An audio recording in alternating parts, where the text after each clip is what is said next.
Olá pessoal, aqui é o professor Carlos Campani, da Universidade Federal de Pelotas, e estamos aí na sequência de videoaulas da disciplina de Matemática Elementar, e o assunto de hoje, nesta aula, eu vou introduzir o sistema de coordenadas cartesianas retangulares, e a gente vai aproveitar então, usando esse sistema, para estudar então a equação da circunferência. Ok, pessoal? Então, começando então com o sistema de coordenadas cartesianas retangulares, né? O que a gente tem que imaginar, tá, é um espaço bidimensional. O espaço bidimensional, o nome já diz, tem apenas duas dimensões, né? O para cima, para baixo e o esquerda, direita, né? Isso pode ser representado por esse quadro em branco que está aí, né? Formado então por um número infinito de pontos, né, que preenchem todo o espaço dentro desse quadrado em branco.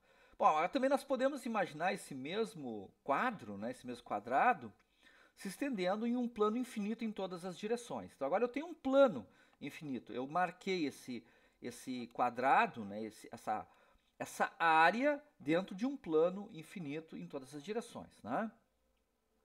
Muito bem. Pontos sobre esse plano podem ser referenciados pelas suas projeções na borda do quadrado, em relação a uma origem, né? A gente vai convencionar que a origem vai ser o canto inferior esquerdo do quadrado, né? Então, por exemplo, esses três pontos que estão aí, ponto 1, ponto 2 e ponto 3, o ponto 1 é o que está mais próximo da origem em relação à sua projeção na borda horizontal, ali inferior, né, do quadrado. Enquanto que, por exemplo, o ponto 3 é aquele que tem as maiores projeções, tanto horizontal quanto vertical, ok? Bom, os pontos nesse plano, então, eles podem ser representados por pares ordenados, A, B, ambos números, evidentemente, reais, onde A vai ser a projeção sobre a borda horizontal e B a projeção sobre a borda vertical. E a gente vai chamar aquele ponto que a gente chamou de origem, né, de ponto O. É a origem, então, do nosso sistema, ok? Os pares ordenados AB, né, são resultantes do que? A gente já sabe, já estudou isso lá em conjuntos, que são resultantes, então, do produto cartesiano de R por R, né? Ou seja, um par B pertence ao produto cartesiano de R por R. E esse produto cartesiano de R por R, ele define o que a gente chama de plano numérico, ou R elevado ao quadrado, R2. Para referenciar os pontos sobre esse plano numérico, nós podemos definir dois eixos ortogonais. Esses eixos são ortogonais, eles se cruzam em 90 graus, né? O primeiro, o eixo x, o segundo, o eixo y. O primeiro, o eixo x, é chamado de eixo das abscissas, e o segundo, o eixo y, é chamado de eixo das ordenadas. O encontro, né, o ponto onde esses dois eixos se cruzam, o encontro desses dois eixos, é chamado de origem, né, ou 0, 0, né, que representa então as coordenadas 0, 0 da origem.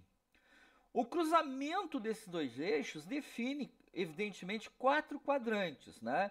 Esse sistema, então, de coordenadas e os quadrantes é mostrado, então, nesse desenho, né? Nós temos ali, então, o eixo x horizontal, o eixo y vertical. Os valores do eixo x, eles crescem da esquerda para a direita, os do eixo y de baixo para cima. O primeiro quadrante, o segundo quadrante, o terceiro quadrante e o quarto estão ali, né? A gente tem um ponto P ali como exemplo e as suas projeções A no eixo horizontal, o eixo das abscissas, e B no eixo vertical, o eixo das ordenadas. Tá? E também está marcado ali a origem, ou 0, 0. Né? O que é interessante de ver aí é os sinais, né? Os sinais dos valores de A e B, né? Das projeções no eixo das abscissas e das ordenadas em relação aos quatro quadrantes. Né? No primeiro quadrante, né, tanto o A quanto o B são positivos. No segundo quadrante, o A é negativo, porque está à esquerda da origem, o eixo X, e o B é positivo. No terceiro quadrante, ambos, A e B, são negativos. E finalmente, no quarto e último quadrante, o A é positivo e o B é negativo, né? Então, E esse sistema, então, que a gente apresentou, ele é chamado, então, de sistema de coordenadas cartesianas retangulares. É esse sistema que a gente vai usar agora para falar um pouco de equações, da equação da circunferência, e vai usar ele também quando a gente trabalhar com gráficos de funções, ok? Então, eu vou falar um pouquinho, usando esse sistema de coordenadas cartesianas retangulares, né? Falar um pouquinho da distância entre dois pontos. Se eu marco dois pontos, um ponto A e um ponto B, em cima desse sistema, né? No plano numérico, né? Como é que eu calculo essa distância D entre o A e o B, né? Então, essa distância D entre o ponto A e o ponto B. Essa distância aqui, né? Como é que eu posso calcular? Bem, então, vamos definir então que o ponto A tem coordenadas, abscissa XA, ordenada YB, e o ponto B tem coordenadas XB e YB, né, que são os pares que representam. Se a gente projetar essa reta pontilhada até aqui, a gente define aqui um ângulo reto, tá? E isso aqui tudo é um triângulo retângulo, que a gente pode fazer, então, Pitágoras. A gente aplica Pitágoras, né? A hipotenusa ao quadrado é igual à soma dos quadrados dos catetos. A hipotenusa está aqui, né, nesse retângulo que a gente está imaginando aqui, né? Aqui. A hipotenusa seria o D, a distância, ao quadrado. Então, é igual a hipotenusa é igual, o quadrado da hipotenusa é igual à soma dos quadrados dos catetos. Um cateto aqui, a dimensão dele é XB menos XA, e o outro cateto, que seria esse aqui, é YB menos YA. Portanto, a distância entre os dois pontos A e B seria a raiz quadrada, né, de YB menos YA ao quadrado mais XB menos XA ao quadrado, ok? O outro assunto que a gente pode trabalhar agora que a gente tem o sistema de coordenadas cartesianas retangulares é a inclinação da reta, né? Essa reta aqui, ela tem uma inclinação. Essa inclinação pode ser, para vocês que estão vendo aqui, eu acho que é assim, pode ser maior ou menor. Eu não sei agora se é assim ou assim, mas enfim, pode ser uma inclinação maior ou menor. Ela pode ser uma inclinação positiva ou negativa, né?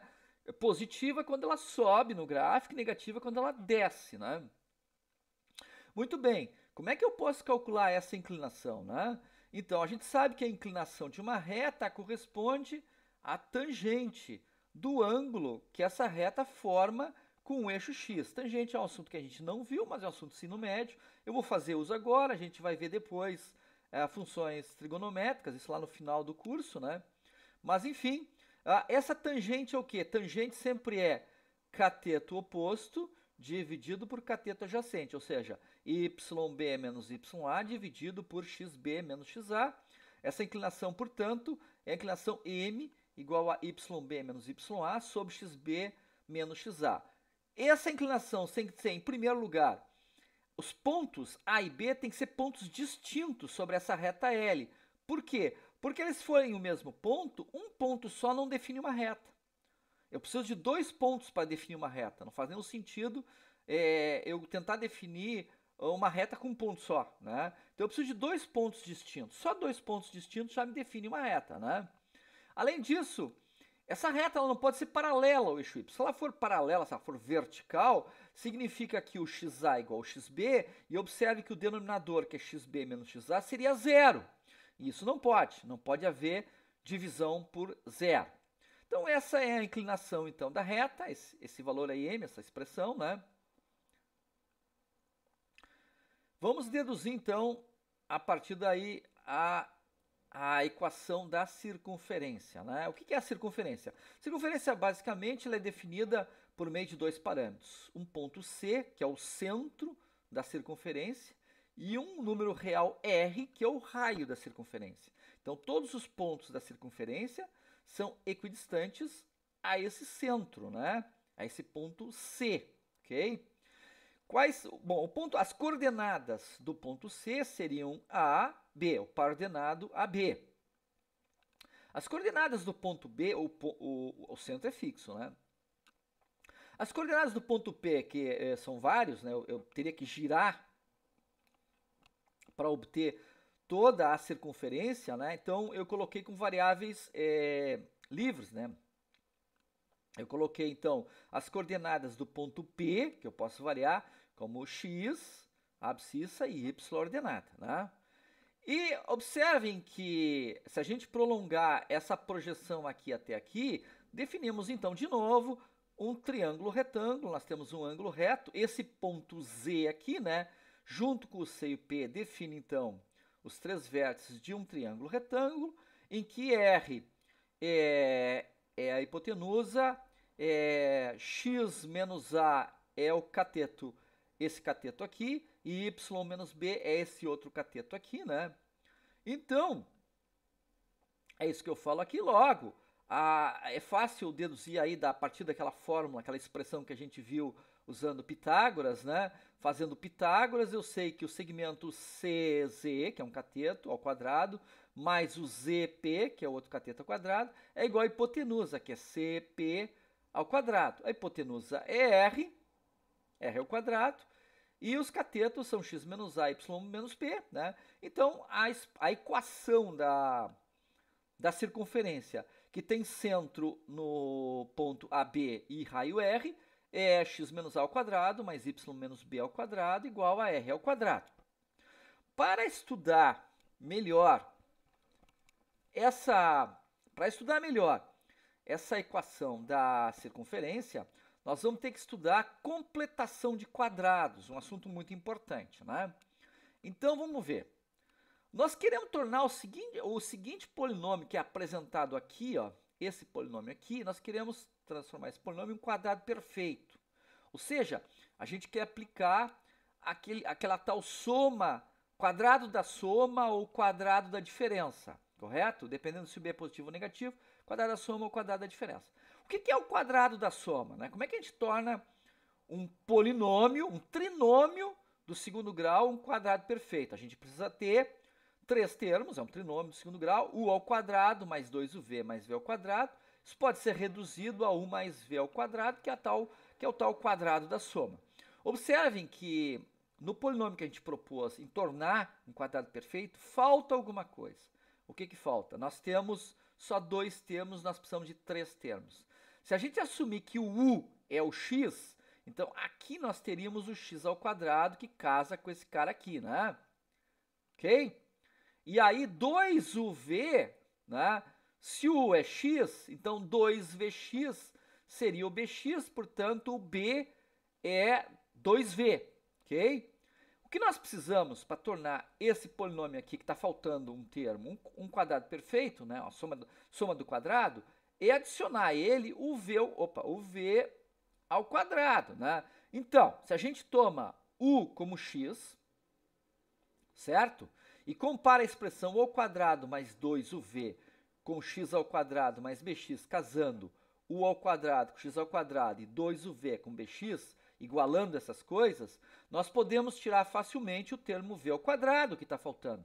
Basta ver então que 2uv tem que ser igual a bx, como u é x, né? Então 2xv é bx, né? Elimina o x, né? Divide os dois lados da equação por x, ficamos com 2v igual a b, e portanto v é igual a b sobre 2. Se v é b sobre 2, o termo que tem que ser somado para tornar aquele polinômio um quadrado perfeito, né, um quadrado da soma, é v ao quadrado, que é b sobre 2 ao quadrado, né? Então, esse é o termo, b sobre 2 ao quadrado, é o termo que eu tenho que somar para fazer a tal da completação de quadrados, para completar o quadrado e obter um quadrado perfeito. A gente vai ver que isso, em muitos casos, é muito importante saber fazer esse cálculo. Eu espero que todos tenham entendido. Esse material está no livro do Demana. Deem uma olhada lá, a explicação dele, comparem com a minha explicação, tá? Vamos seguir, então, para a verificação se uma equação dada é uma circunferência, tá? Então, eu dou para vocês uma equação qualquer, uma equação do segundo grau, que tenha x ao quadrado e y ao quadrado, e o que a gente tem que fazer, tá? Para provar, para verificar que essa equação é uma circunferência, é colocar ela na forma canônica. Qual é a forma canônica de equação da circunferência? É aquela que nós vimos, x menos a ao quadrado mais y menos b ao quadrado igual a r ao quadrado. Se eu consigo colocar a expressão nessa forma canônica, eu tenho que verificar o sinal de r ao quadrado. Se o termo que ficar aqui do lado direito, né, correspondendo ao r ao quadrado, for negativo, tá, isso é impossível, porque o r ao quadrado, né, qualquer coisa elevada a um expoente par, só pode dar positivo. Então, se o termo que ficar ali, na expressão, o termo que ficar aqui do lado direito da igualdade, for negativo, tá? Então a equação, isso é impossível, e a equação não é uma circunferência, ok? Então vamos ver aqui exemplos, né? E determinar se ela é ou não uma equação de uma circunferência e, inclusive, apresentar as coordenadas da origem e o raio. Ok, vamos lá. Vou começar com x ao quadrado mais y ao quadrado menos 4x mais 2y mais 1 igual a 0. O primeiro lugar que eu tenho que fazer é juntar os x, os y e deixar ali o mais 1 de lado, ok? Eu faço isso, óbvio, usando as propriedades associativa e comutativa e já faço, usando a propriedade associativa, o agrupamento dos termos, né, dessa soma que tem x e os que tem y, né? Então fica assim, como na linha 1, né? X ao quadrado menos 4x mais y ao quadrado mais 2y mais 1 igual a 0. Estão agrupados os termos. Então agora o que eu tenho que fazer? Eu tenho que fazer a completação de quadrados do primeiro parênteses e a completação de quadrados do segundo parênteses. É fácil ver, né, que nesse caso, no primeiro parênteses, o b, né, vocês se lembram, o b é menos 4. E a gente sabe que o que a gente tem que somar, o termo que a gente tem que somar para completar quadrados seria b sobre 2 ao quadrado. Portanto, a gente vai somar o x ao quadrado menos 4x do primeiro parênteses, vai somar menos 4 sobre 2 ao quadrado. Se fizer os cálculos direitinho aí, tá? Isso aí é um quadrado perfeito, né? Vai dar x menos 2 ao quadrado. A mesma coisa nós fazemos na terceira linha da dedução, né, da prova, com o segundo parênteses, y ao quadrado mais 2y, né? O b aqui é 2 mais 2. A completação de quadrado é b sobre 2 ao quadrado, fica 2 sobre 2 ao quadrado. Se fizer os cálculos direitinhos, né? Isso aí é um quadrado perfeito, né? É o quadrado da soma. Fica y mais 1 ao quadrado. Então, isso é a completação de quadrados do segundo parênteses. Agora a gente faz o quê? Agrega, né? Substitui, então, os parênteses originais por esses que já são quadrado perfeito, né? Mais um, que estava já ali, né? Substitui esse por isto e isto, né? Aqui. Mais um, que é o que estava aqui. Menos os dois termos que eu somei para fazer a completação de quadrados, senão eu estou mudando a expressão, né? Se eu somei dentro do parênteses, né, eu tenho que subtrair fora do parênteses. Então, se eu somei na primeira completação de quadrados menos 4 sobre 2 ao quadrado, eu tenho que subtrair menos 4 sobre 2 ao quadrado. Se eu somei 2 sobre 2 ao quadrado para fazer a completação de quadrados do segundo parênteses, eu tenho que subtrair 2 sobre 2 ao quadrado, né? Fazendo os cálculos certinhos disso aqui, né? 1 menos isso aqui dá menos 4. Menos 4. Então, a simplificação dá x menos 2 ao quadrado mais y mais 1 ao quadrado menos 4 igual a 0. Eu uso aquela propriedade das equações, né? Eu somo 4 dos dois lados da igualdade. Ou tem aquela coisa do passa para o outro lado, né? Passa para o outro lado, era negativo, passa positivo, né? Isso resulta, então, finalmente, na última expressão, a sexta linha, x menos 2 ao quadrado mais y mais 1 ao quadrado igual a 4. E isto aqui a gente tem que observar se isso é positivo ou negativo. Se é positivo, ok. Isso pode ser um r ao quadrado, o raio da circunferência. Portanto, isso comprovou, como a gente conseguiu colocar na forma canônica de equação da circunferência com o raio plausível, né? Com o raio ao quadrado sendo positivo, né? Então, a gente tem o quê? O raio é raiz quadrada de 4, que é 2, e o centro da circunferência é 2 e menos 1, né? Basta olhar lá, 2 e menos 1. 2 e menos 1 são os valores A e B lá na definição da equação da circunferência. Vamos ver um segundo exemplo, né? O segundo exemplo é x ao quadrado mais y ao quadrado mais 12x menos 12y mais 73 igual a 0. Tá? De novo, usamos as propriedades associativa e comutativa, agrupamos os termos com x, os termos com y, 73 fica ali de lado. Né? Completação de quadrados do primeiro parênteses, o b é 12, O termo que está faltando então é 12 sobre 2 ao quadrado e resulta então, se é um quadrado perfeito, em x mais 6 ao quadrado, né? E o segundo parênteses, o b é menos 12, então o termo que tem que ser somado para tornar um quadrado perfeito é menos 12 sobre 2 ao quadrado. Então fica, o resultado disso é y menos 6 ao quadrado. Então essa é a completação de quadrados dos dois parênteses. Fazemos o mesmo, né? Agora substituímos os parênteses originais pelos em que houve a completação de quadrados, mais 73 que já estava ali, e subtraindo os termos que nós adicionamos, né? Se nós adicionamos, tem que subtrair ao mesmo tempo para não mudar a equação, né? Então, fazendo os cálculozinhos aí, a simplificação disso aqui tudo, dá mais um. Então, nós ficamos com x mais 6 ao quadrado mais y menos 6 ao quadrado mais 1 igual a zero. Usando a propriedade das equações, passamos o menos 1, o mais 1 para o outro lado como menos 1, né? E isso não pode ser uma equação da circunferência, porque o menos 1 tem que ser r ao quadrado, só que não existe raiz quadrada de número negativo, né? Então, essa equação não expressa uma circunferência, né? E com isso, a gente conclui esse assunto da aula de hoje, que foi apresentar para vocês o sistema de coordenadas cartesianas retangulares e aproveitamos ele para dar como exemplo a equação, para definir, né, a equação da circunferência, né? E vimos também completação de quadrados, porque é um assunto importante para várias coisas, particularmente foi importante para a gente poder verificar se uma equação dada é uma equação de uma circunferência. Ok, pessoal? Então era isso aí. Um abraço, tchau!